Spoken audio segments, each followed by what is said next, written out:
మన్నం కోటేశ్వరరావు గారు, చెప్పండి.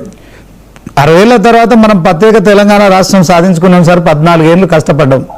దాంట్లో బీఆర్ఎస్ కాంగ్రెస్ ఒకదాని వెనుక నడుస్తున్నాయి, కానీ ఆ అడుగుజాడల్లో నడుస్తున్నట్టు స్పష్టమవుతుంది. ఎందుకంటే మొన్నటి వరకు కల్వకుంట్ల కవిత కల్వకుంట్ల కుటుంబంతో విభేదించి కాంగ్రెస్లో అవినీతి జరుగుతుందని ఆరోపించడం కావచ్చు. అదే క్రమంలో ఇప్పుడు రాజగోపాల్ రెడ్డి కాంగ్రెస్ ఎమ్మెల్యేగా ఉండి ఆయన వ్యాఖ్యలు అయితే చాలా తీవ్రంగా ఉన్నాయి. లక్షల కోట్లు దోచుకుంటున్నారని చెప్తున్నారు. గతంలో కొండ సురేఖ గారు చెప్పారు, తర్వాత చాలామంది అప్పుడప్పుడు బయట పడుతున్నారు. ఇప్పుడు తాజాగా ఈయన వ్యాఖ్యల్ని, అంటే మంత్రి పదవి రాలేదని అక్కస్తో మాట్లాడుతున్నాడా, ఆయన అంతా పరిపక్వత లేని రాజకీయ నాయకుడు అనుకోవడానికి కూడా వీల్లేదు. ఏం చెప్తారు సార్? దాని గురించి చెప్పబోయే ముందు మన డిస్కషన్ లో వచ్చినటువంటి ఒక అంశాన్ని ఒక నిమిషంలో చెప్పిన తర్వాత రాజగోపాల్ రెడ్డి గురించి మాట్లాడతాను. Okay sir. 80 ఏళ్ల ప్రజాస్వామ్యం, పార్లమెంటు మెట్లకు ఇది ప్రజాస్వామ్య దేవాలయం అని ఒక ప్రధానమంత్రి మొక్కుతారు, కానీ ఆ పార్లమెంట్ సమావేశాలకు రారు. ఒక హోంమంత్రి దేశానికి రక్షణ కలిగిస్తారు, ఆయన మాత్రం పార్లమెంట్కు రారు. వచ్చిన 4 నిమిషాలు ఉండి వాయిదా వేయించి వెళ్ళిపోతారు. ఒక ప్రతిపక్ష నాయకుడు అసెంబ్లీకి రారు. మరొక ప్రతిపక్ష నాయకుడు తనకు అధికారికమైనటువంటి ప్రతిపక్ష హోదా ఇవ్వలేదు కనుక నేను అసెంబ్లీని బహిష్కరిస్తున్నానని చెప్పేసి చెప్తాడు. వాళ్ళ పార్టీ సభ్యులు కూడా మీరు కూడా వెళ్ళొద్దని చెప్పి చెప్తారు. 80 ఏళ్ల తర్వాత ఇలాంటి ప్రజాస్వామ్యం, ఇలాంటి నాయకుడిని మనం చూడాల్సి వస్తుంది అనేది మనం చెప్పుకోవడానికి ఆత్మన్యూనత అనే పదం వాడారు.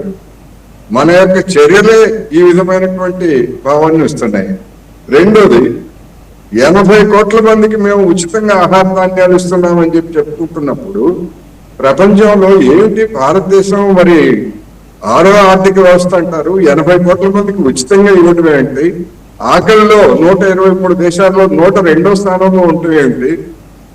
ఆఫ్రికా దేశాల సరసన ఉండటం ఏంటి అనేటువంటిది మనం చెప్పక్కర్లే, కాస్త చదువుకున్నటువంటి వాళ్ళందరికీ తెలుస్తుంది. అందుకని ఇది ఒక వ్యవస్థ. ఇక రాజగోపాల్ రెడ్డి గారి విషయానికి వస్తే, ఆయనకి ఉద్యోగం కావాలి, ఉపాధి కావాలి, సంపాదించుకోవడానికి అవసరమైనటువంటి మంత్రి పదవి కావాలి. అది ఇచ్చేంత వరకు ఆయన అదే విధంగా మాట్లాడుతుంటారు. అది రేవంత్ రెడ్డి గారికి వ్యతిరేకమా లేకపోతే హైకమాండ్కి వ్యతిరేకమా? ఇద్దరికీ వ్యతిరేకమే. రేవంత్ రెడ్డి గారి గురించి మాట్లాడరు, హైకమాండ్ గురించి నేను రాహుల్ గాంధీ నాయకత్వంలో పనిచేస్తా, నేను కాంగ్రెస్ లోనే ఉంటా, ఇదే విధంగా నేను మాట్లాడుతుంటా, నాకు ఉద్యోగం ఇవ్వకపోతే అనేటువంటి సందేశాన్ని ఆయన గతంలో ఇచ్చారు, ఇప్పుడు కూడా ఇస్తున్నారు. అటువంటి వాళ్ళని కాంగ్రెస్ పార్టీ ఏ మేరకు సమన్వయిస్తుందంటే సమన్వయించేటువంటి అవకాశం లేదు. ఎందుకంటే కొన్ని లెక్కలు ఆ విధమైనటువంటి ఇరకాటంలో పెట్టేశాయి ఆయనకి మంత్రి పదవి ఇచ్చేట్లయితే నల్లగొండ జిల్లాలో వచ్చేటువంటి సమస్యలు అందరికీ తెలుసు. అందుకని అదేవిధంగా ఇప్పుడు బీఆర్ఎస్ నుంచి కాంగ్రెస్ లోకి వెళ్ళినటువంటి వాళ్ళు మళ్ళా వెనక్కి గర్వ వాపసి అనేటువంటి దాన్ని కూడా మాట్లాడుతున్నారు. సరే, కాంగ్రెస్ వాళ్ళు తీసుకున్నారు, గతంలో బీఆర్ఎస్ వాళ్ళు కూడా తీసుకున్నారు. వీళ్ళ మీద మరి బీఆర్ఎస్ వాళ్ళు అనేకమైనటువంటి వ్యాఖ్యలు చేశారు. వీళ్ళని కనుక తీసుకున్నట్లయితే బీఆర్ఎస్ నాయకులకు ఉన్నటువంటి క్రెడిబిలిటీ ఏమిటి, విశ్వసనీయత ఏమిటి? మరి వీళ్ళని మళ్ళా వెనక్కి తీసుకొని వీళ్ళకి మళ్ళా ఎమ్మెల్యే పదవులు, అభ్యర్థిత్వాలు ఇస్తారా? ఇస్తే వాళ్ళకు వచ్చేటువంటి గౌరవం ఏమిటి? ఇవన్నీ కూడా మనం 80వ వార్షికోత్సవం సందర్భంగా ఇట్లాంటి విషయాలన్నీ మాట్లాడుకుంటున్నాం. ఇంత దిగజారుడు పార్టీలు, నేను అనేది కాంగ్రెస్, బీఆర్ఎస్ లేకపోతే బీజేపీ అని, పార్టీల మధ్య ఇంత దిగజారుడు గురించి మనం 80వ వార్షికోత్సవం సందర్భంగా, స్వాతంత్ర దినోత్సవం సందర్భంగా మాట్లాడుకుంటూ ప్రజాస్వామ్యం గురించి కబుర్లు చెప్పుకుంటున్నాం. అంటే మేడి పండు చూడ మేలుమై ఉంటూ పొట్ట విప్పి చూడ పురుగులుండు అన్నట్టుగా వేరే వాళ్ళు ఎవరు మనం వెళ్ళి విదేశాల్లో చెప్పక్కర్లే. మన గురించి ఒక్క విషయం చెప్పి ముగిస్తాను నేను.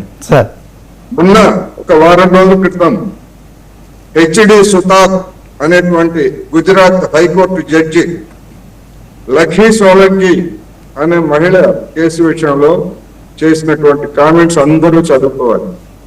ఏమిటి అంటే ఆ లక్కీ సోలంకిని భర్త వదిలేశాడు. సరే, భర్త వదిలేసిన వాళ్ళు చాలా మంది ఉన్నారనుకోండి రాజకీయ ప్రముఖుల్లో కూడా, వాళ్ళ పేర్లు మనం చెప్పుకోవాలి, అందరికీ తెలుసు. భార్యను వదిలేసినటువంటి వాడు, ఆ వదిలేసిన వాడు ఆ భార్యకి కనీసం గర్భిణితో 7 నెలల గర్భిణితో ఉన్నటువంటి మహిళ, 2 ఆడపిల్లలు ఉన్నటువంటి మహిళ ఎంత బతుకుతుందో కూడా తెలియకుండా వదిలేసి వెళ్ళిపోతాయి. 2 ఏళ్ల కూతురు ఆకలి ఆకలి అని ఏడుస్తూ ఉంటే ఆ తల్లి అసహాయతతోటి ఒక దెబ్బ వేసింది. అది మరి తగలబడిన చోట తగిలి ఆ అమ్మాయి చనిపోయింది. చనిపోతే నువ్వు హత్య చేస్తావా బిడ్డనని చెప్పేసి గుజరాత్ పోలీసులు కేసు పెట్టి ఆమెకు బెయిల్ ఇవ్వడానికి వీల్లేదని చెప్పేసి పోలీసులు వాదిస్తే, ఇది సామాజిక వైఫల్యం, దీన్ని నేరంగా చూడకూడదు, ప్రభుత్వాలకి బాధ్యత ఉంది అని చెప్పేసి HD Sudhar lucky Solanki case ఎవరైనా చూడండి ఏ విధమైనటువంటి కామెంట్స్ చేశాడు. ఇది ఎక్కడ జరిగింది? 2 ఇంజన్ల పాలన 2001 నుంచి నరేంద్ర మోడీ గారు స్వయంగా పరిపాలించినటువంటి గుజరాత్, ఇప్పుడు మహిళా ఆయన 2వ ఇంజన్ పాలన. గుజరాత్ లో ఉన్నటువంటి ఒక అనాథ మహిళ ఈ విధమైనటువంటి పరిస్థితిలో ఉంటే, దీని గురించి మనం విదేశాలను చెప్పుకుంటే భారతదేశ పరువు తీస్తారా అని శ్రీనివాస్ గారు అనొచ్చు. మరి హెచ్డి సుతార్ అనేటువంటి న్యాయమూర్తి చెప్పిందే చెప్తున్నారు, అనేక మీడియాలో వచ్చినాయి. టైం లేదు కదా డిబేట్, ఓకే సార్, విమర్శలు చేస్తారు.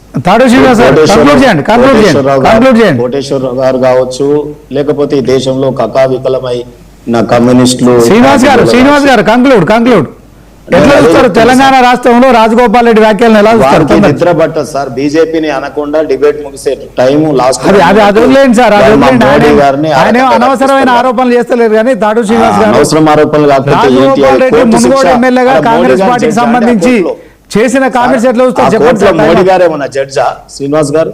నేను జడ్జి అంటలేదు సార్, మరి సామాజిక రుగ్మతలు high court judge, Gujarat judge, communist